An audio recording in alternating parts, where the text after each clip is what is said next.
Hello everyone. आज हम करने वाले हैं हमारा next lecture on chemical bonding and molecular structure. सबसे पहले हम बात करेंगे फॉर्मल चार्ज की। फॉर्मल चार्ज में देखो बच्चों, ऐसा है कि जब हम लुईस डॉट स्ट्रक्चर बनाते हैं तो वो हमें एग्जैक्ट स्ट्रक्चर नहीं देता। Do not represent actual shapes of the molecules. क्यों नहीं करता? क्योंकि अगर आपके पास पॉली एटॉमिक आयन्स हैं तो उसके ऊपर जो नेट चार्ज है वो आयन के ऊपर मिलता है। फॉर एग्जांपल देखिए, like you have let us से NH4 पॉजिटिव। तो इसका स्ट्रक्चर कैसे बनेगा? नाइट्रोजन है, 4 एटम्स लगे हुए हैं, 1 2 3 4। सो 1 hydrogen 1 and 1. Now it says positive charge is there. So this positive charge has to come. This is on the ion. इस पूरे चार्ज के ऊपर, आयन के ऊपर एक चार्ज है। अब हम ये चार्ज कहाँ लगाएंगे वो हमें नहीं पता, राइट? ऑब्वियसली जब आपको मॉलिक्यूल या आयन दिया जा रहा है, this is a polyatomic ion. So in case of polyatomic ion, the net charge possessed by an ion as a whole is given,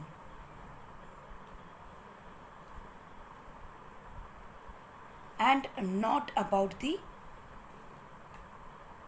by a particular atom। यानी कि जो चार्ज हमें दिया जा रहा है वो पूरे के पूरे मॉलिक्यूल पे, यानी कि एक स्पीशी के ऊपर दिया जा रहा है, एक पर्टिकुलर एटम के ऊपर वो चार्ज नहीं है। लेकिन जब स्ट्रक्चर बनाएंगे तो हमें कहीं ना कहीं तो वो साइन देना पड़ेगा ना। हम इस प्लस को कहाँ दिखाएं इस पूरे स्ट्रक्चर में, वो नहीं हमें पता। सो उसको डिफाइन करने के लिए हमें क्या चाहिए? इट इज़ इम्पॉर्टेंट और it is required to assign a formal charge to each atom. Correct? अब ये चार्ज कहाँ लगाना है? हाइड्रोजन पे लगेगा या नाइट्रोजन पे लगेगा? हाइड्रोजन पे लगेगा तो किस हाइड्रोजन पे लगेगा? ये सब चीज़ें हमें नहीं पता। तो इसको पता करने के लिए हमारे पास एक टर्म आ गई, फॉर्मल चार्ज। फॉर्मल चार्ज होता क्या है? Formal charge is the difference between, it is a difference between valence electrons of that atom। important is हम उस particular atom की बात कर रहे हैं, पूरे molecule की बात हम नहीं कर रहे। so the formal charge is the difference, it is the difference between valence electrons of that atom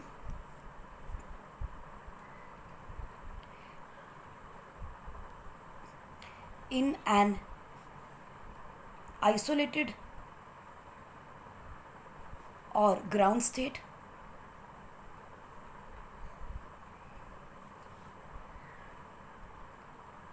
या तो कहते हैं valence electron of that atom in an isolated या फिर ग्राउंड स्टेट, यानी इंडिविजुअल एलिमेंट का जो वैलेंस इलेक्ट्रॉन है। फॉर एग्जांपल यहाँ नाइट्रोजन है। सो नाइट्रोजन का एटॉमिक नंबर कितना है? 7। कॉन्फ़िगरेशन क्या लिखेंगे? 2 and 5। So 5 is the valence electron in ground state और the isolated atom of nitrogen, right? Difference between the valence electron, यानी 5 में से कुछ माइनस करोगे। Formal charge is a difference between valence electron of that atom in an isolated और ground state, between the valence electron and the number of electrons assigned to that atom। हम सिर्फ nitrogen की बात कर रहे हैं तो यहाँ हम सिर्फ नाइट्रोजन की ही बात कर रहे हैं। So that atom in Lewis structure, जो भी हमने इसका लुईस स्ट्रक्चर बनाया उसमें इसके पास कितने इलेक्ट्रॉन्स हैं उस सब को माइनस कर देंगे। अब यहाँ ये जो इलेक्ट्रॉन्स हैं इसका क्या मतलब है? इसका मतलब है both the bond pair electrons as well as the lone pair electrons. कितने बॉन्ड पेयर इलेक्ट्रॉन्स है वो और कितने लोन पेयर इलेक्ट्रॉन्स है वो, दोनों को टोटल कर लीजिए और वैलेंसी में से माइनस कर दीजिए। That will give you the valence electrons. देखिए कैसे लिखेंगे। So the formal charge is equal to valence electrons of an atom minus 1/2 bond pair electrons, bracket में ले लीजिए चाहे आप इसको, प्लस लोन पेयर इलेक्ट्रॉन्स। अगर नाइट्रोजन का ही केस देखें यहाँ पर, तो नाइट्रोजन का क्या स्ट्रक्चर है हमारे पास, और आपको अमोनिया दिया गया है, अमोनियम आयन। सो एक हाइड्रोजन यहाँ, यहाँ, यहाँ और यहाँ। सो जब हमने स्ट्रक्चर ड्रॉ किया था तो कैसे आइडेंटिफाई किया स्ट्रक्चर को, क्यू निकाला, that is the total number of the electrons participating. Nitrogen के 5 plus 4 of hydrogen minus valence minus positive charge on it. Positive charge को माइनस क्यों करते हैं, क्योंकि it means there is a absence of electron, कोई ना कोई electron निकला है, और एक 1 है, 1 प्लस है तो -1, 8 इलेक्ट्रॉन्स हो गए। Now how many bonds are formed, sigma bond, single bond की हम बात कर रहे हैं। बॉन्ड पेयर इलेक्ट्रॉन कितने हैं, 1 2 3 4, 4 into 2, 8 electrons. How many lone pair electrons are there? 8 minus 8, that is Q minus bond pair electron, which is equal to 0. So इसका मतलब यहाँ कोई भी लोन पेयर अपने को नहीं मिलने वाला, तो यही सिंपल स्ट्रक्चर बनेगा। अब दिक्कत यह है कि ये प्लस कहाँ लगाया जाए, इसके लिए हम फाइंड करेंगे formal charge.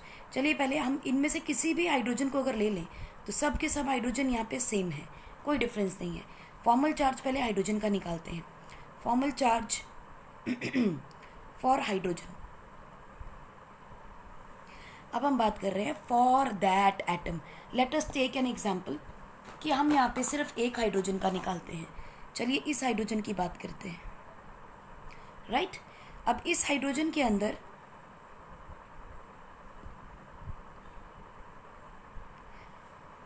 Look at this hydrogen, what is the valency of hydrogen, 1।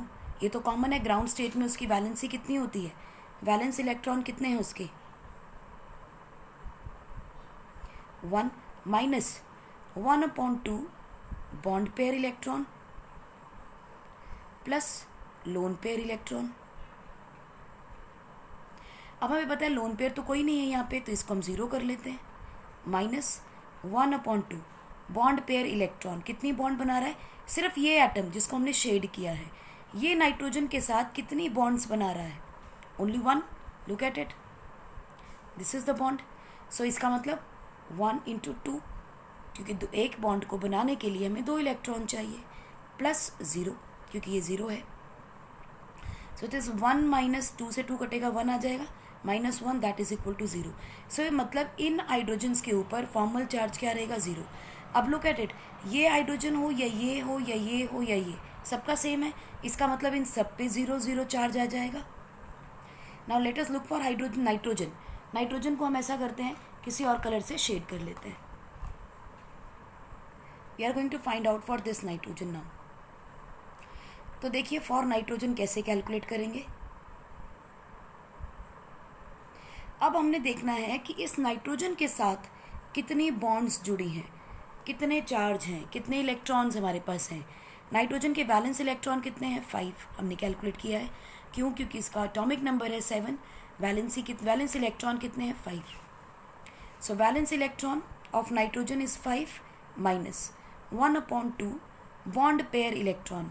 कितनी बॉन्ड नाइट्रोजन बना रहा है विद ऑल दी हाइड्रोजन, क्योंकि नाइट्रोजन के अराउंड देखिए कितनी हाइड्रोजन है, 1 2 3 4। We are talking about the central atom, central सबसे कनेक्टेड है, तो 4 bonds multiplied by 4 into 2, 8 electrons, क्योंकि एक बॉन्ड को बनाने में 2 इलेक्ट्रॉन चाहिए। कैंसिल हो जाएगा, बचेगा 4 माइनस, यहाँ लोन पेयर यहाँ भी कोई नहीं है, तो यहाँ पे 0 रहेगा, तो हम छोड़ देते हैं इसको। सो what is it coming out, 5 - 4 कितना आ गया, 1, विच इज़ +1. सो इसका मतलब अब नाइट्रोजन के ऊपर आप फॉर्मल चार्ज क्या लिखोगे? +1. सो ये जो चार्ज पूरे के पूरे मॉलिक्यूल पे आयन पे आ रहा था वो बेसिकली है कहाँ? नाइट्रोजन के ऊपर. लेकिन ये मैं पता कैसे चला? By finding out formal charge. Lewis start structure में हमें ये नहीं पता चल सकता कि हम प्लस कहाँ लगाएं और माइनस कहाँ लगाएं. वो सिर्फ आपको तभी पता चलेगा जब आप फॉर्मल चार्ज कैलकुलेट करेंगे. चलिए ओजोन की एग्जांपल देखते हैं, क्योंकि ये बड़ा कंफ्यूजिंग एलिमेंट है, मॉलिक्यूल है. क्यों और मॉलिक्यूल मुश्किल है? तो देखिए, टोटल नंबर ऑफ चार्ज पहले निकालते हैं. ओजोन है यानी ऑक्सीजन. ऑक्सीजन का एटॉमिक नंबर कितना होता है? 8. सो कॉन्फिगरेशन 2,6. वैलेंस इलेक्ट्रॉन कितने हैं? 6. और एटम कितने हैं? 3. तो 3 × 6 18 इलेक्ट्रॉन्स. स्ट्रक्चर बना लेते हैं इसका सिंपल. 3 ऑक्सीजन है तो डेफिनेटली एक दूसरे से कनेक्टेड होंगी. सो बॉन्ड सिग्मा बॉन्ड्स कितनी है? क्योंकि इतनी बॉन्ड तो आएंगी. सो बॉन्ड पेयर इलेक्ट्रॉन कितने हो गए? 1 and 2. 2 बॉन्ड्स हैं. 2 × 2 4 इलेक्ट्रॉन्स. सो लोन पेयर इलेक्ट्रॉन्स कितने आएंगे? 14 इलेक्ट्रॉन्स. अब ये लोन पेयर जो होते हैं इनको 2 हिस्सों में डिवाइड कीजिए. पहली चीज़, लोन पेयर में आप डिवाइड करोगे या तो ये मल्टीपल बॉन्ड्स बनाएगा या फिर it will remain as lone pair electrons. तो सबसे पहले क्या करना है हमने? टर्मिनल एटम की वैलेंसी पूरी करो. टर्मिनल एटम की वैलेंसी पूरी कर दी. सेंट्रल को छोड़ दीजिए. सेंट्रल को भी कुछ नहीं करना हमने, राइट. लेकिन देखिए 3 2 2 4 2 6 और 2 8, 2 2 4 2 6 और 2 8. बट हमें ये भी पता है इसकी कोवैलेंसी क्या होती है ऑक्सीजन की बच्चों? 2. सो इसका मतलब ये कम से कम डबल बॉन्ड तो बना ही सकता है. तो इसके 2 इलेक्ट्रॉन हटा दें. अब देखो 2 4 6 7 8, 2 4 6 और 8, इसके वैलेंसी इलेक्ट्रॉन पूरे हो गए. बट अब देखो इसकी वैलेंसी पूरी नहीं हो रही. 1 2 3, तो इसका मतलब इसके पास 2 लोन पेयर और होने चाहिए. So now it is the balanced electron. But हमारे हिसाब से इस ऑक्सीजन की कोवैलेंसी जो है वो तो ज़्यादा होगी, 3 हो गई. ये तो गड़बड़ हो गया. और ओजोन जो है वो एक न्यूट्रल मॉलिक्यूल है, इस पर तो चार्ज ही नहीं है. इसका मतलब स्ट्रक्चर गलत है मेरा. Let us find out correction क्या है. करेक्शन मिलेगी बच्चों हमें फॉर्मल चार्ज से. अब यहाँ पे हम क्या करते हैं, इन ऑक्सीजन एटम्स को अलग अलग नाम दे देते हैं. तीनों चार्ज ऑक्सीजन्स को अलग अलग नाम देते हैं. क्यों? क्योंकि देखो एक के पास 2 लोन पेयर इलेक्ट्रॉन्स हैं, एक के पास 4 हैं और एक के पास 6 हैं. तो तीनों एलिमेंट्स मेरे अलग हो गए, तीनों की वैरायटी अलग हो गई. इसके पास 4 हैं,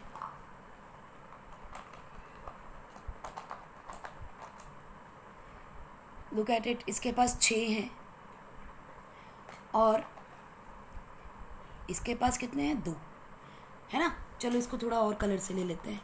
let us mark it as brown, right. अब हम एक एक करके तीनों का फॉर्मल चार्ज निकालेंगे. शुरू करते हैं हम लोग. ऑक्सीजन विद 2 लोन पेयर्स, और उसका हमने सिंबल दिया है ब्राउन कलर से. ध्यान से देखिए, मैं सबके एक साथ नहीं निकालूंगी, हम सबका अलग अलग फॉर्मल चार्ज निकालेंगे. सो पहले इस एटम का फॉर्मल चार्ज निकाल रहे हैं. फॉर्मल चार्ज के लिए क्या लिखना है आपको? Valence electron of that atom minus 1/2 bond pair electrons plus lone pair electrons. अब चाहो तो बॉन्ड खोल के दोनों को माइनस भी कर सकते हो. I have just taken a minus common, क्योंकि मुझे इस टोटल में से इस टोटल को माइनस करना है, इसलिए मैंने माइनस बीच में कॉमन ले लिया है.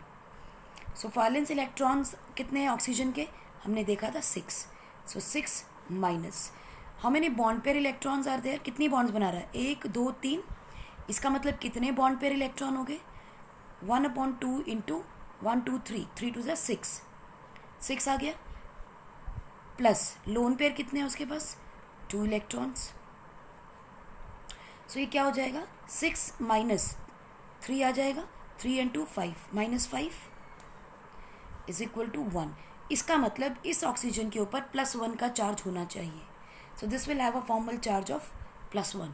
चलिए अब इतना सेकंड वाला देखते हैं. सेकंड जिसके ऊपर 4 लोन पेयर हैं और उसको हमने कलर दिया है बच्चों पिंक.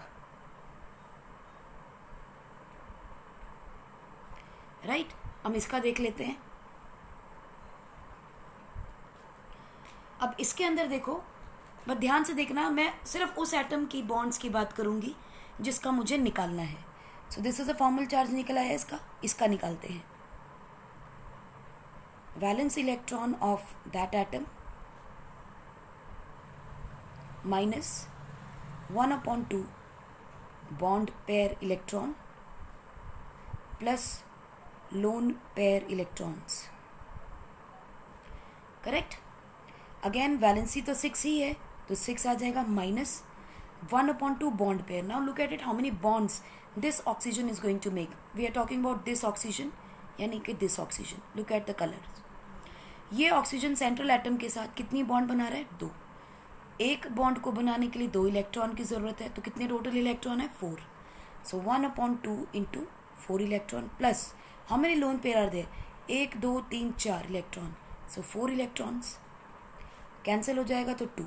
तो इट इज 6 माइनस 2 प्लस 4 6 0, यानी इसके ऊपर फॉर्मल चार्ज आएगा 0. Now look at the third element, third electron. That is एक ऐसा ऑक्सीजन जिसके ऊपर 6 इलेक्ट्रॉन्स हैं एज अ लोन पेयर. तो इसको भी कलर कर लेते हैं.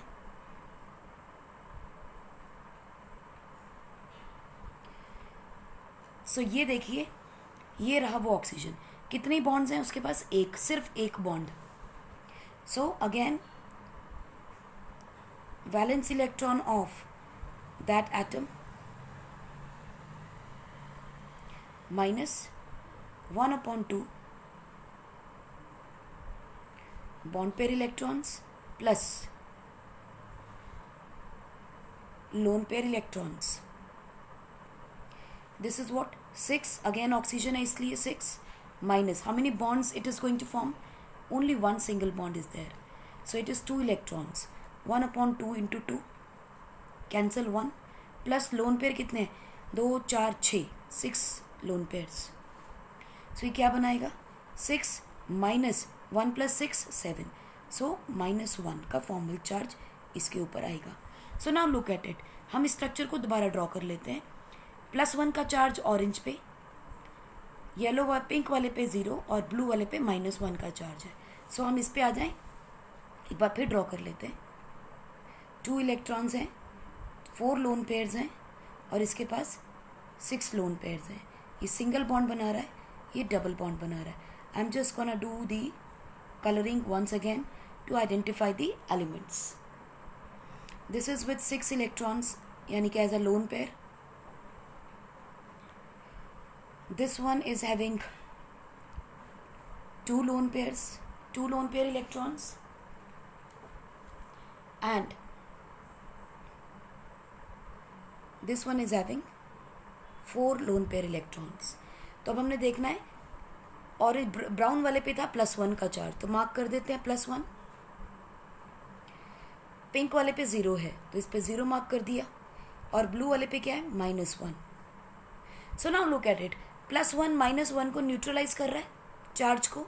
इसका मतलब ये सारा का सारा न्यूट्रल हो गया. दैट इज वाई ओजोन का मॉलिक्यूल न्यूट्रल मिलता है, ऑल्दो उसके अंदर डबल बॉन्ड और सिंगल बॉन्ड है. And once again it is not going to follow the simple rule that covalencies की 3 है. यहाँ देखो कोवेलेंसी 3 दिखा रहा है ऑक्सीजन की, होनी कितनी चाहिए? 2. So it is going to disobey the rule of covalency also. Just because यहाँ प्लस माइनस का चार्ज आ जाएगा, ये मॉलिक्यूल न्यूट्रल हो जाएगा. बट लुईस का स्ट्रक्चर कैसा बनता है? ऐसा बनता है. फॉर्मल चार्ज जब लग जाएगा then it will be a complete structure of the molecule. इसलिए फॉर्मल चार्ज निकालना हमें बहुत ज़रूरी है. अब फॉर्मल चार्ज की इंपॉर्टेंस क्या है बच्चों? Formal charge helps in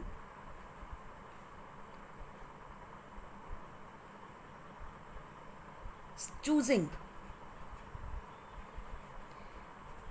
a most stable and lowest energy structure.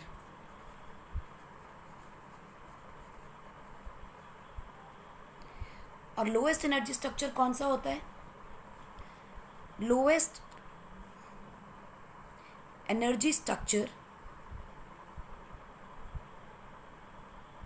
is one which contains or which has lowest number of formal charges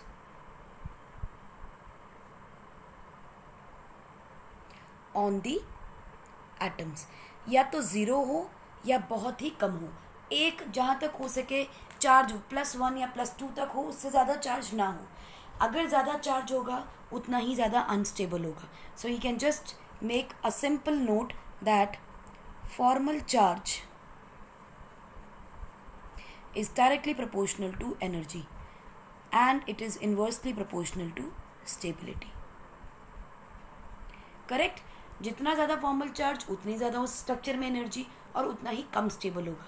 so we need to find out a structure जिसके अंदर least formal charge रहे. एक बड़ा important question है बच्चों, जो board में अक्सर आता है और एग्जामिनर बहुत बार पूछ चुका है ये. What are the limitations of the octet rule.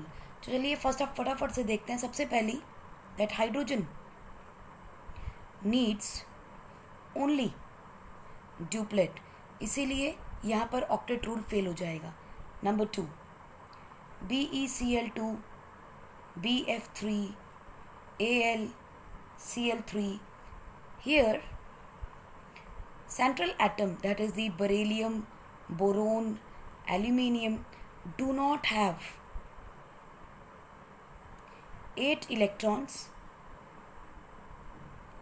in their octet, in their orbitals. So these are electron deficient stable molecules. Stable फिर भी हैं लेकिन इलेक्ट्रॉन डेफिशिएंट हैं. सो इसका मतलब हर जगह पे ऑक्टेट रूल फॉलो नहीं होगा. Number 3 compounds like PCl5 SF6 H2SO4 have more than 8 electrons in central atom. Such kind of molecules are called as expanded octet or hypervalent compounds. अब इसमें स्ट्रक्चर एक आधा स्ट्रक्चर देखते हैं हम लोग. Like we have chlorine chlorine chlorine, 1 chlorine chlorine, 1 2 3 4 5. कितनी bonds बन रही है? 5 बॉन्ड्स. 5 into 2 10. होने कितने चाहिए थे? 8. But still it is a stable compound and such compounds are called as expanded octet or hypervalent compound. These are called as electron deficient compounds or molecules or any chemical species you can say. ठीक है, electron deficient octet भी कहते हैं इसको, electron deficient octet. चलिए next point पे देखते हैं बच्चों. Compounds like of noble gases. अब देखा जाए तो नोबल गैसेस तो रिएक्ट ही नहीं करती, लेकिन कुछ कंपाउंड्स जो है नोबल गैसेस के भी मिले हैं. Compounds of noble gases have been found. तो इसका मतलब हम कह रहे थे तो रिएक्ट ही नहीं करेगा क्योंकि इसका ऑक्टेट कंप्लीट होता है, but it does form the compound like xenon F2, xenon F4 and even xenon oxyfluoride OF2 भी बनता है. Right. So they are so many compounds और मोस्टली xenon ही दिखाता है. xenon या क्रिप्टॉन में देखे गए हैं. फॉर एग्जाम्पल क्रिप्टॉन का भी आपको विद फ्लोरीन एक मॉलिक्यूल मिल सकता है. सो इसका मतलब ऑक्टेट रूल कुछ नोबल गैसेस के कंपाउंड्स में भी एप्लीकेबल नहीं है. Some compounds have odd electrons for bond formation. For example we have NO या NO2 या O2 या O नेगेटिव. इनके अंदर मल्टीपल बॉन्ड्स बनती हैं and they do not form with single 2 electron से नहीं बनती, 3 से बनती हैं। जैसे NO का स्ट्रक्चर देखिए आप, NO के स्ट्रक्चर में देखो यहाँ 3 इलेक्ट्रॉन है नाइट्रोजन के पास, कभी देखा ऐसा नहीं ना। So these are but still these compounds exist in nature. Similarly यहाँ देखिए, इसके पास +1 का फॉर्मल चार्ज है, इसके पास -1 का है, इसलिए NO2 जो है वो एक मॉलिक्यूल, स्टेबल मॉलिक्यूल है। लेकिन देखो इसमें 1 इलेक्ट्रॉन इसके पास है, ठीक है, और बाकी सबके पास पेयर है। सो इसका मतलब यहाँ पर भी आपको ऑड नंबर ऑफ इलेक्ट्रॉन्स मिल रहे हैं। Look at this one and look at this one, वहाँ 1 है, यहाँ 3 है। So you can find the odd number of electrons also in stable compounds. इनका तो ऑक्टेट नहीं पूरा कभी भी हो सकता, क्योंकि 8 इज़ एन इवन नंबर और ऑड नंबर के इलेक्ट्रॉन्स भी आपको मिल रहे हैं। सो यहाँ भी आपका ऑक्टेट रूल फेल हो गया। Then you have some compounds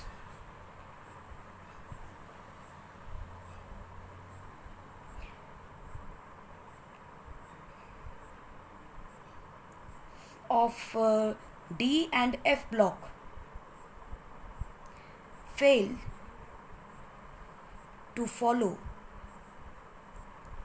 octet rule। सम क्या मतलब, काफ़ी सारे कंपाउंड्स, मोस्ट ऑफ द लिखो आप, most of the compounds of D and F block do not follow the octet rule. होगा ही नहीं, मोस्ट क्या, ऑलमोस्ट सारे होंगे। Y so? बिकॉज D में आपको 10 इलेक्ट्रॉन चाहिए और F में 14 चाहिए। सो आप यहाँ लिखो ऑल द कंपाउंड्स, या सिंपल लिखो compounds of D and F block fail to follow octet rule, क्योंकि इनके और फाइनल ऑर्बिट कितने होंगे, क्योंकि D में कितने चाहिए आपको, 10 कंप्लीट होने चाहिए, और F ब्लॉक के लिए आपको 14 इलेक्ट्रॉन्स चाहिए। So they will never follow the octet rule. Then comes number 7, shape and structure of covalent compounds could not be explained।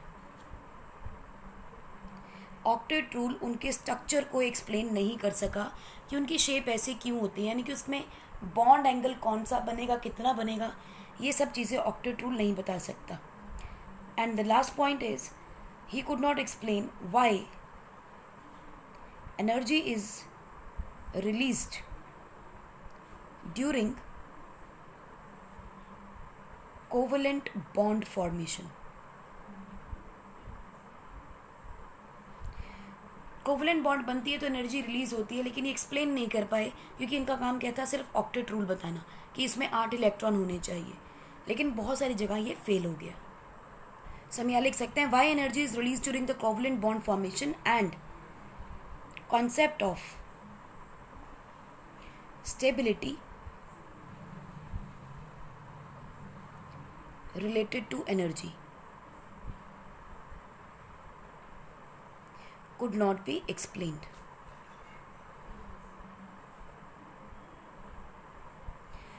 ठीक है, वो ये एक्सप्लेन ही नहीं कर पाया कि स्टेबिलिटी का रिलेशनशिप एनर्जी के इनवर्स क्यों है।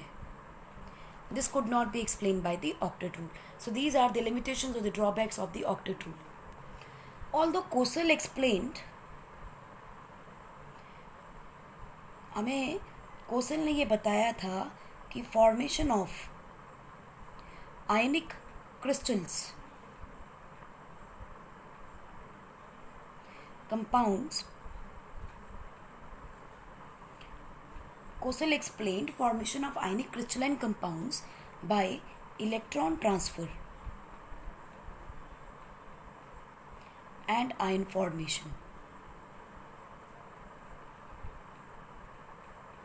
However,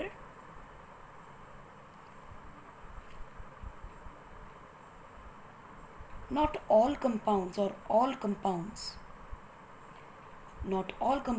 were formed and based on these concepts।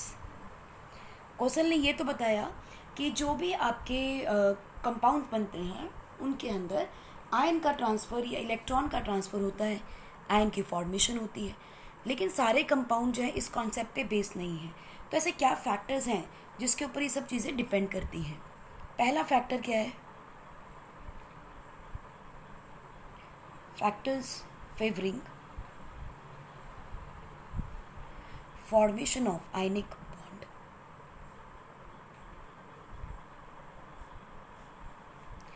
Factors क्या क्या हैं? सबसे पहली चीज़ उसने बोली ease of formation of positive and negative ions, मतलब ease of formation of cation और anion, ease of formation of cation and anion. Cation कैसे बनता है? By losing an electron. So इसका मतलब यहाँ ionisation energy is important to understand. So for cation formation ionisation energy is required. और अनायन कैसे बनता है? By gain of electron. So for formation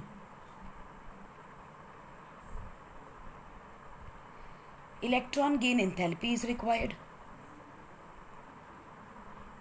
right? ये दोनों चीज़ें चाहिए, क्योंकि लेट अस से कोई भी मेटल है, it is going to lose one electron से, so we will need some energy, that is the ionization energy. It is going to form X plus ion. So what is this? Cation. अगर कोई एक element late us से Y, it is going to gain one electron, तो आपको क्या चाहिए? Electron gain enthalpy चाहिए, so it is going to form anion. हमें दोनों चीज़ों की ज़रूरत पड़ेगी। चलिए एग्जाम्पल ले लेते हैं। Let us say we have sodium, it is going to lose one electron to form Na+, and chloride ion, it is going to gain one electron to form chloride ion.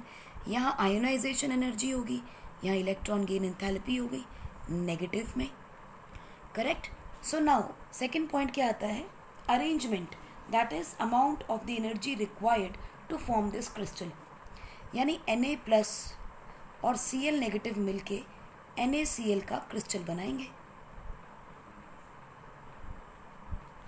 Now crystal is what? Lattice. यहाँ कोई ना कोई bond की formation हो रही है, ठीक है? टू फॉर्म अ बॉन्ड, एक 3D लैटिस को हम 3D क्रिस्टल 3D क्रिस्टल भी बोलते हैं। सो द एनर्जी रिक्वायर्ड और the energy released when free ions, कौन से ions? Both cation and अनायन। Free ions, cation and anion combine. Energy released amount of energy released when free ions combine together to form lattice. So आप यहाँ ये देखिए कि जितना जल्दी ये कटायन बनेगा या जितनी जल्दी ये अनायन बनाएगा, यानी lower the ionization energy to form cation and higher the negative electron gain enthalpy to form anion, easy to form a crystal और a 3D crystal। यानी उतनी आसानी से बॉन्ड बन जाएगा। How this bond is staying away, कैसे अटकी हुई है? By electrostatic force of attraction, by electrostatic force of attraction. वो क्या है? Force is equal to, this is called as also called as coulombic coulombic force. क्यों? क्योंकि चार्ज है। So this is called as electrostatic force Q1 Q2 upon R का square with a constant K. What is this Q1? Q1 is equal to, say, let us say charge on one ion. It can be a cation, it can be an anion. Q2 is charge on second ion. And what is this R? This is the ionic radius. Ionic radius क्या है? दोनों ion के centre से क्या distance पड़ता है। जितना ज़्यादा डिस्टेंस होगा उतनी कम फोर्स होगी, जितना कम डिस्टेंस होगा उतनी स्ट्रॉन्ग फोर्स होगी. So this is called as the electrostatic force of attraction, जिसके साथ ये आयन्स बाइंड करते हैं. अब क्योंकि हमने कहा कि जिसमें जितनी कम एनर्जी होगी, आयनाइजेशन एनर्जी या higher negative electron gain enthalpy होगी, उतना आसानी से क्रिस्टल बनेगा. इन दो फैक्टर्स को देखते हुए we can conclude that stability is inversely proportional to energy. Lesser the energy, more is the stability. So ये हमें एक्सप्लेन किया था इन टू फैक्टर्स की वजह से कि क्यों एक मॉलिक्यूल स्टेबल होता है जब लोअर एनर्जी होती है. क्योंकि लोअर एनर्जी का मतलब है वो आयनाइजेशन एनर्जी भी उसको कम चाहिए और इलेक्ट्रॉन गेन एंथैल्पी भी उसकी नेगेटिव में हायर होगी, यानी कि लोअर वैल्यू होगी. सो हम यहाँ क्या कह सकते हैं, stability is inversely proportional to lattice energy and not just the completion of the octet. Octet complete हो रहा है वो ज़रूरी नहीं है, वो कम भी हो सकता है, ज़्यादा भी हो सकता है. इंपॉर्टेंट इज उसकी लैटिस एनर्जी कम होनी चाहिए, स्टेबिलिटी ज़्यादा हो जाएगी. अब जब किसी भी आयनिक कंपाउंड की स्टेबिलिटी उसकी लैटिस एनर्जी पे डिपेंड करती है, तो let us just see what do you mean by lattice energy. Lattice energy बच्चों होती है the amount of energy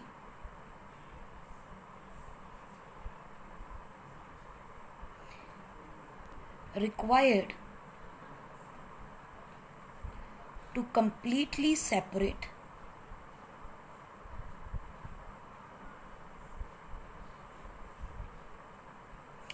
one mole of a solid ionic compound into gaseous constituent ions. Example देखते हैं. Let us say we have NaCl. अब अगर इसको तोड़ना हो मुझे तो कितनी एनर्जी मुझे इसको देनी पड़ेगी. I have to give this energy to NaCl. यानी जब हम कहते हैं ना इसको हीट कर दिया, तो हम क्या दे रहे हैं, एनर्जी दे रहे हैं. It will dissociate, this is a solid form, it will dissociate into Na positive gaseous atom plus chloride ion के गैशियस एटम में कन्वर्ट हो जाएगा. So the amount of the energy required to completely separate one mole of solid ionic compound into its gaseous constituents, इसे हम बोलते हैं lattice energy. So what is going to be the delta H over here, it is going to be positive value. Endothermic है. For this reaction we need approximately 788 kilojoule per mole. पर मोल मतलब एक मोल. एक मोल को तोड़ने के लिए मुझे इतनी एनर्जी की रिक्वायरमेंट है. This is called as lattice energy. एक एग्जाम्पल करते हैं बच्चों. Let us say that there is a structure of a compound is cuboidal of NaCl. ठीक है जी. तो क्यूबॉइडल कैसा बनेगा,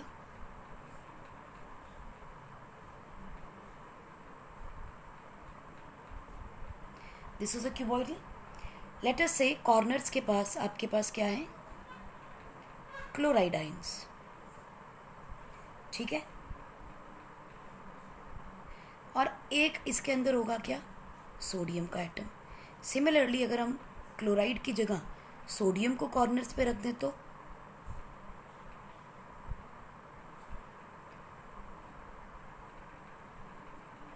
लेट अस से this is the sodium atom ion.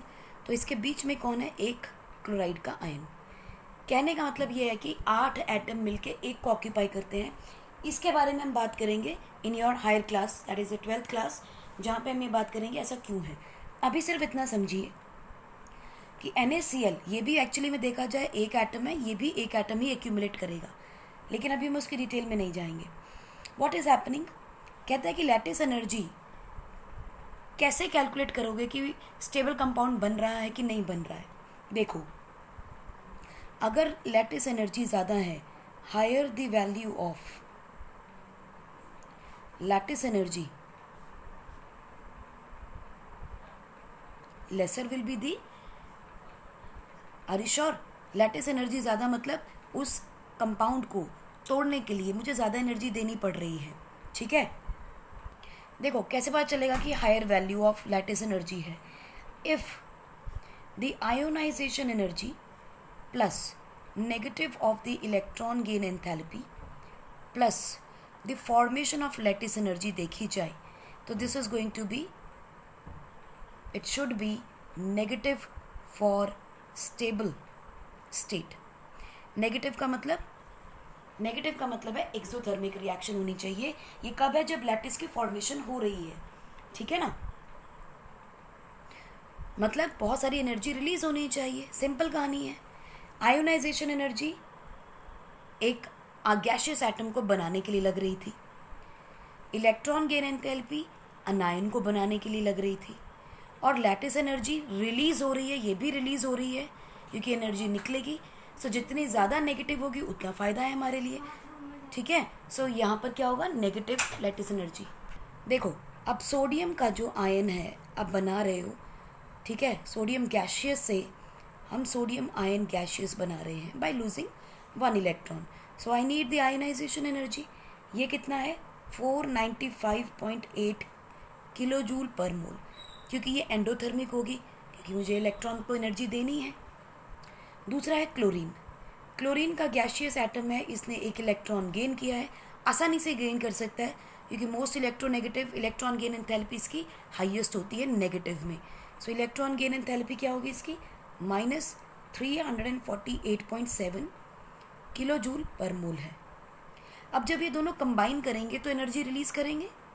So Na positive gaseous और क्लोराइड आयन गैशियस जब combine करेंगे तो they will form NaCl solid and they will lose some energy,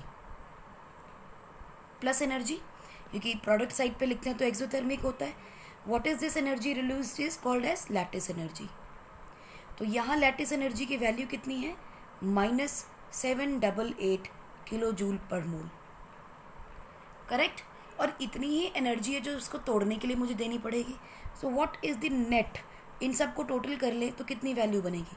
495.8 plus -348.7 plus -788. इसकी वैल्यू क्या होगी? 495.8 प्लस दोनों को कंबाइन करें क्या हो जाएगा? 7.8 2 8 8 16 ऊपर है 1, 8 4 12, 8 and 4 12 13 ऊपर है 1, 10 and 11 नेगेटिव में. ये कितना अमाउंट हो जाएगा? माइनस कर देते हैं. 17 में से 8 गया 9, 5 में से 5 गया 0, 13 में से 9 गए 4 एंड देन 10 में से 4 गया 6. So it comes out to be -640.9 kilo joule per mole. ये एनर्जी है जब वो लैटिस बन रहा है. So this is the heat energy of formation. किसकी? NaCl की. कितनी है? -640.9 किलो जूल पर मोल. राइट.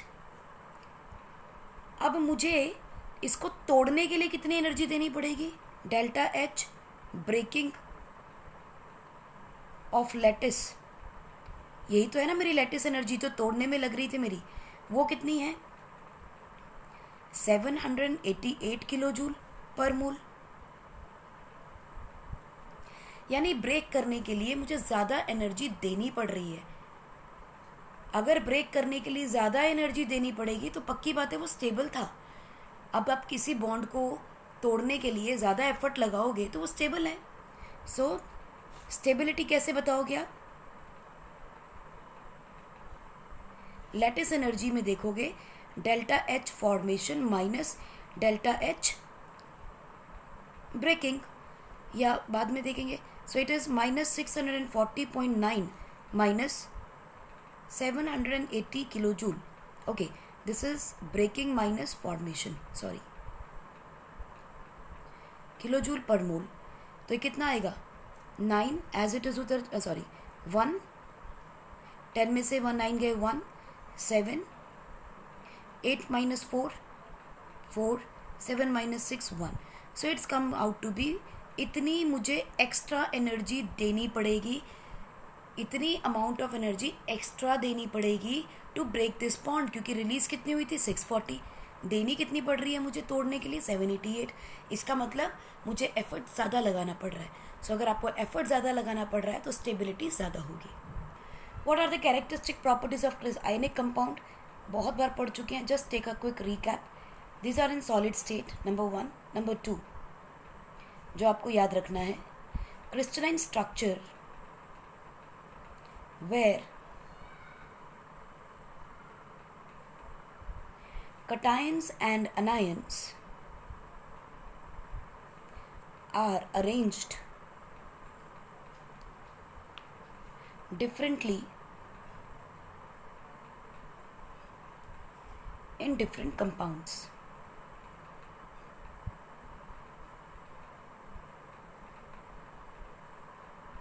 जैसे हमने बात की थी NaCl की,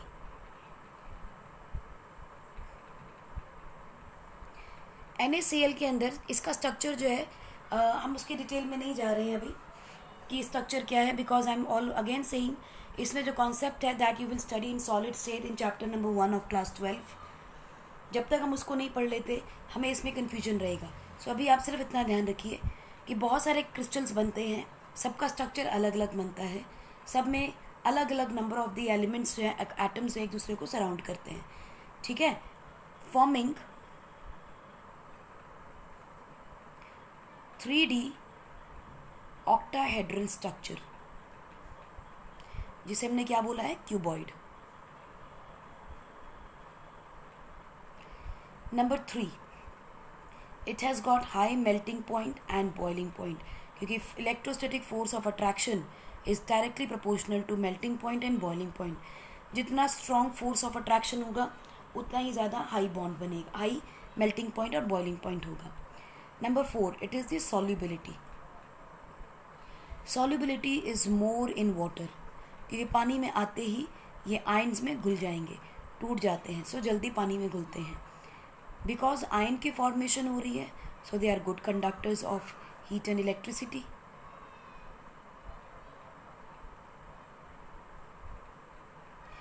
इन मोल्टन स्टेट, सॉलिड स्टेट में कभी नहीं, या तो एक्वस हो या फिर मोल्टन हो, मेल्ट होंगे तभी आयन बनेंगे। Number 6, they undergo very fast ionic reactions, क्योंकि आयन्स बने हुए हैं, हमें आयन बनाने की ज़रूरत नहीं, ऑलरेडी बने हुए हैं, पानी में डालते ही आयन बन जाएंगे, तो रिएक्शन बहुत क्विकली हो जाता है। नाउ सिमिलरली हमें कैरेक्टरिस्टिक्स ऑफ कोवेलेंट कंपाउंड भी जानने हैं, although they are opposite to ionic compound. Just take a quick view. They have low melting point and boiling point, except हमें पता है डायमंड का बहुत ज़्यादा हाई होगा क्योंकि बहुत स्ट्रॉन्ग बॉन्ड है। तो similarly we have silica, silica का भी बॉइलिंग पॉइंट और मेल्टिंग पॉइंट बहुत हाई होता है, again it goes because of bonding, ठीक है। सिमिलरली सिलिकॉन कार्बाइड, इसका भी बहुत ज़्यादा strong melting point boiling point रहता है। Then these are bad conductors, क्योंकि इसके अंदर हमें these are the bad conductors of electricity. जैसे आप देखो एग्जाम्पल HCl की, HCl एक पोलर कंपाउंड है, पोलैरिटी क्या होता है we are going to go do in the short while. Similarly graphite, graphite भी graphite is the only one metal जो कि आपका कोवलेंट कंपाउंड बनेगा ग्रेफाइट के साथ, जो कि आपको बैड कंडक्टर रहेगा। लेकिन ग्रेफाइट एक ऐसा एक्सेप्शन है जो कि हमें मालूम है it is a good conductor of electricity. Number 3, they are insoluble in water but soluble in non-polar solvents like benzene, carbon disulphide, इनके अंदर आपको ये सॉल्युबल मिलेंगे। Like dissolve like covalent compound जो है दे आर नॉट पोलर, तो non polar में dissolve हो जाते हैं। They are bad conductor of electricity except graphite जो कि गुड कंडक्टर है। बट यहाँ एक बहुत इंपॉर्टेंट बात और ध्यान रखनी है बच्चों, no compound is purely covalent और प्योरली आयनिक। आयनिक कंपाउंड में कुछ कोवलेंट कैरेक्टर में मिलता है और कोवलेंट कंपाउंड्स में थोड़ा बहुत आयनिक कंपाउंड कैरेक्टर भी मिलता है। कैसे? देखो, कटायन का साइज छोटा होता है, ये हमें पता है, because it is going to lose electron, nuclear force of attraction बढ़ जाएगी, तो कटायन का साइज छोटा मिलेगा। ठीक। अनायन का साइज बड़ा होता है क्योंकि हमें पता है number of the electrons increase हो रहे हैं, नेट न्यूक्लियर चार्ज कम हो रहा है, so there will be less of the attraction. So what is going to happen, जैसे जैसे ये कटायन आपके अनायन के पास होता है तो इसके पास से ये इलेक्ट्रॉन को खींचने की कोशिश करता है। क्यों कोशिश कर रहा है? इसके पास न्यूक्लियर फोर्स ऑफ अट्रैक्शन ज़्यादा स्ट्रांग है, it will get attracted towards cation. Correct, क्योंकि इसके पास nuclear force of attraction strong है। और ये कौन सी फोर्स है? इलेक्ट्रोस्टैटिक फोर्स है, ये बढ़ जाएगी। यहाँ पर न्यूक्लियर फोर्स कम है। For what? For the electron. अब ये भूखा बैठा है, इसके पास एक्स्ट्रा है, so it is going to attract this कि मुझे अपना इलेक्ट्रॉन दे दे। ठीक है ना? So what is going to happen? होना क्या चाहिए था इसका साइज? ऐसा। So this is what expected position. लेकिन एक्चुअली में क्या हो रही है? ये पोजीशन मिल रही है हमें, या शेप कह लो। क्यों हो रहा है? क्योंकि थोड़ा सा ये इसकी तरफ अट्रैक्ट होने लगा है।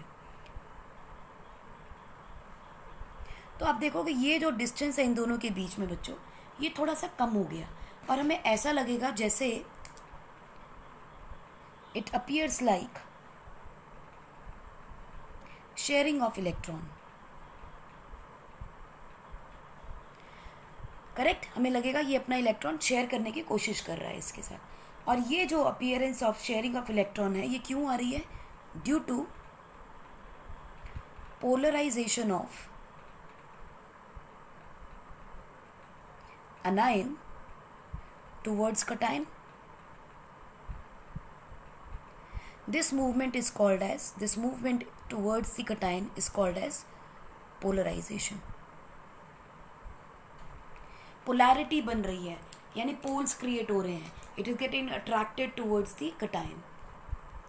सो covalent character of ionic compound depend upon polarisation power of cation and polarisation of anion.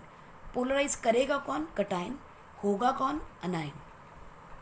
अब ये पावर किस पे डिपेंड करती है? ये तो हमने मान लिया कि कोवलेंट कैरेक्टर में कोवलेंट कैरेक्टर कितना है एक आयनिक कंपाउंड में, वो डिपेंड करता है इन दो चीज़ों पे।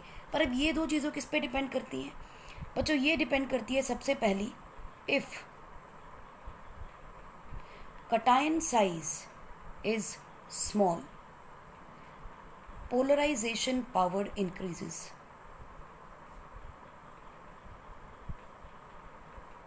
आप समझ गए होंगे क्यों? Because nuclear force of attraction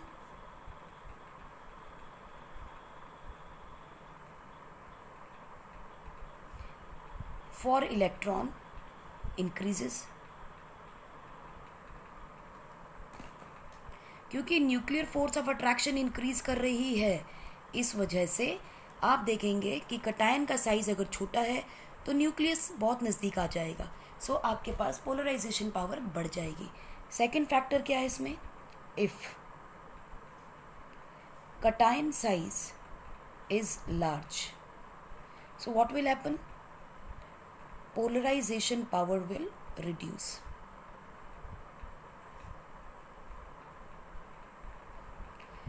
Again, because nuclear force of attraction for electron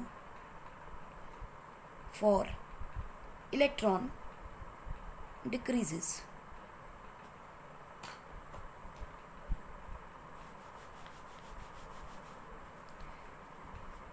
right? So nuclear force of attraction जो है वो कम हो जाएगी, इसीलिए उसकी पोलराइजेशन पावर भी कम हो जाएगी. सिमिलरली फॉर अनायन क्या लिखेंगे?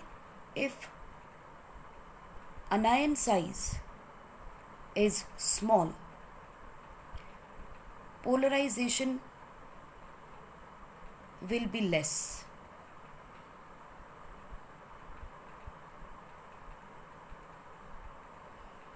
Number 2, if anion size is large, polarization will be more. तो यहाँ देखा जाए तो size of anion is directly proportional to polarisation.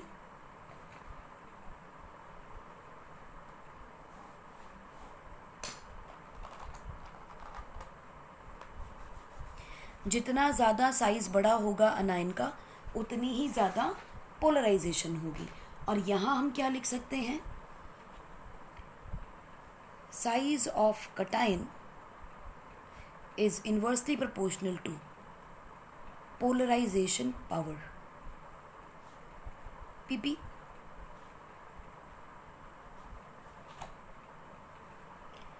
Right?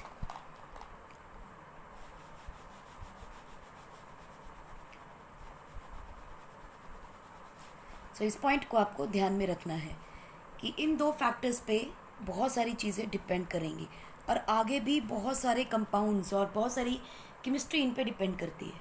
सो ये फैक्टर हुआ साइन के ऊपर. अब दूसरा फैक्टर क्या है बच्चों? Charge. If charge of anion increases, polarisation increases. So यही हम लिख लेते हैं इसी के साथ. Charge of anion is also directly proportional to polarization.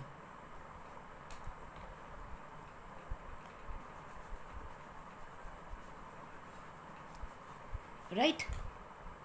मज़ेदार बात यहाँ है, charge of cation has direct relationship with polarization power. Right? ये दो पॉइंट्स आपको अच्छे से दिमाग में रखने हैं.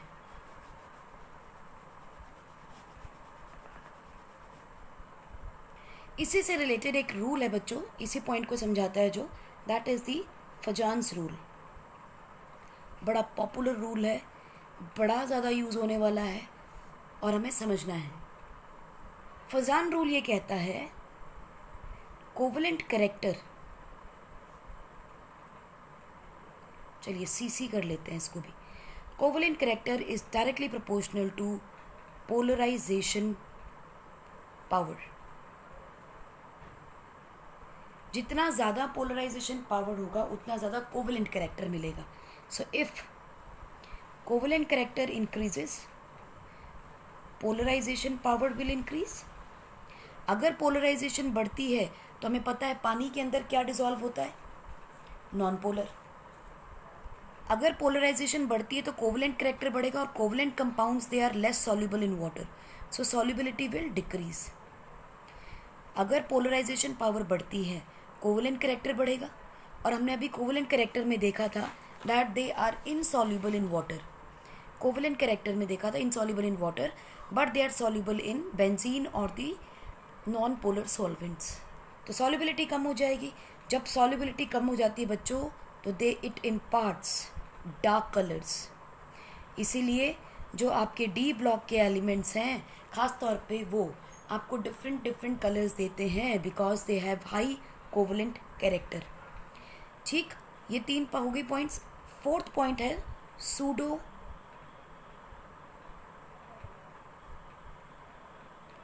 Nobel gas configuration.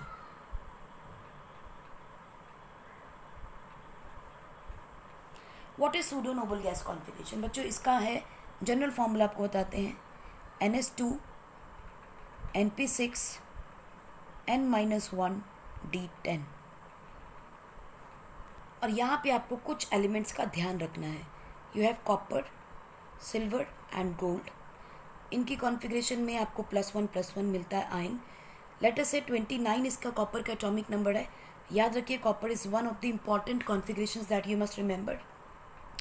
It is configuration क्या है? 4s2 3d10. इसकी क्या होगी? 5s2 4d10.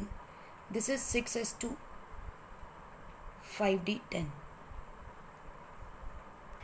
बच्चों इसमें क्या होगा? n-1d10. इंपॉर्टेंट पॉइंट बच्चों, यहाँ n-1 नहीं लिखना आपने. देखो कैसे. अगर कॉपर का 1 पॉजिटिव आयन बनता है, कॉपर की वैलेंसी क्या होती है? एक्चुअली क्या कॉन्फ़िगरेशन होता है? 4s2 3d9. चलिए इसको दोबारा करते हैं. We have copper atomic number 29. We have silver and gold. Silver का एटॉमिक नंबर 47 और गोल्ड का एटॉमिक नंबर 79. बच्चों ये this belong to third period. तो थर्ड पीरियड में कॉन्फ़िगरेशन हो जाएगा 3s2 3p6 3d10. This is 4s2 4p6 4d10. 5s2 5p6 5d10. ऐसा क्यों हुआ? देखो 29 है. 29 की कॉन्फ़िगरेशन एक्चुअली में क्या थी कॉपर की? एक किसी एक की करके देख लेते हैं. 29 का मतलब है you have argon 18, then 4s2 3d9 4s2 3d9 and 4s2 3d9 का मतलब क्या हुआ? एक इलेक्ट्रॉन इसमें आ जाएगा, so it will become 4s1 3d10. It is going to lose this one single electron और ये क्या बना देगा? कॉपर का आयन. अब देखो 4s1 तो चला गया, अब बची क्या आपके पास? पिछली और ऑर्बिट्स बचे सारे 3s2 3p6 3d10. 3s2 3p6 3d10. Similarly 4s2 4p6 and 3d10. अच्छा एक काम करते हैं, इसकी पूरी कॉन्फ़िगरेशन लिखते हैं. 1s2 2s2 2p6 3s2 3p6 4s2 3d9. सो देखो कितने हैं? 2 4 10 20 29 इलेक्ट्रॉन्स. करेक्ट. और हमें पता है इसकी स्पेशल कॉन्फ़िगरेशन है, यहाँ 1 हो जाएगा और यहाँ 10 हो जाएगा. Fully filled orbital. अब जब ये इलेक्ट्रॉन लूज़ करेगा तो बच्चों इसका ऑर्डर हम कैसे लिखते हैं? Finally 2s2 2p6 3s2 3p6 3d10 4s1. जब इलेक्ट्रॉन लूज़ होगा तो कौन से ऑर्बिटल से होगा? लास्ट वाले से, इससे. सो अगर ये Cu प्लस बना दोगे तो क्या हो जाएगी configuration? 1s2 2s2 2p6 3s2 3p6 3d10. So 1 2 3 4 5 6 1 2 3 4 5 6 and this is the final configuration जो हमें देखनी है, क्योंकि लास्ट ऑर्बिटल कौन सा है? Third. So that is why copper की 3s2 3p6 3d10, सिल्वर की 4s4 2. This is called as pseudo noble gas configuration. Similarly let us look for zinc. अब जिंक की कॉन्फ़िगरेशन में 4s1 की जगह 4s2 हो जाएगा, बिकॉज जिंक का एटॉमिक नंबर क्या है? 30. उसके बाद आपके पास है कैडमियम और मरकरी. कैडमियम का एटॉमिक नंबर है बच्चों 48 और मरकरी का होता है 80. इसकी कॉन्फ़िगरेशन क्या होगी? सेम पीरियड है, इसकी कॉन्फ़िगरेशन भी आपको सेम मिलेगी, बिल्कुल सेम. इसकी कॉन्फ़िगरेशन भी यही, इसकी भी यही, इसकी भी यही. क्यों? क्योंकि ये 2+ आयन बनाएगा और ये +1 आयन बना रहे हैं. So we are talking about the ions of copper, silver, gold, zinc, cadmium and mercury. Since we are talking about the polarization power of cation या formation of cation, so this is a very important thing, pseudo noble gas configuration. Please do remember pseudo noble gas configuration में n-1 d नहीं लिखना है, nd10 लिखना है. It is very very important. तो pseudo noble gas configuration ns2 np6 nd10 रहेगा. चलिए question करके देखते हैं, हमें और क्लियर हो जाएगा. Let us see. We have PbCl2 and we have PbI2. पूछा जाता है which one is more covalent. अब आप देखो आपके पास आयन्स क्या बनेंगे, आपके पास बनेगा Pb2+ and Cl negative ion, 2 ion बनेंगे। ऑब्वियसली एक और Cl नेगेटिव आएगा तो 2 बनेंगे। यहाँ देखिए Pb2+ I negative and I negative. अब हमने किसी एक को ले लेंगे, कोई ज़रूरी नहीं कि दोनों ही आयन्स आप इकट्ठे करते रहो। लेड का तो कॉमन है, तो कॉमन है तो कैरेक्टर में हमें कोई चक्कर ही नहीं है, इसको देखने की ज़रूरत ही नहीं। कटायन तो सेम है, cation is same in both the molecules Pb2+. What is different? Different is anion. One is chlorine ion, another one is iodine का ion. अब हमने क्या कहा था, साइज देखना है हमने, ठीक है ना, और हमें पता है down the group size increases, so size of ion iodine will be bigger than the size of chloride ion, correct? Now, according to Fajan's rule,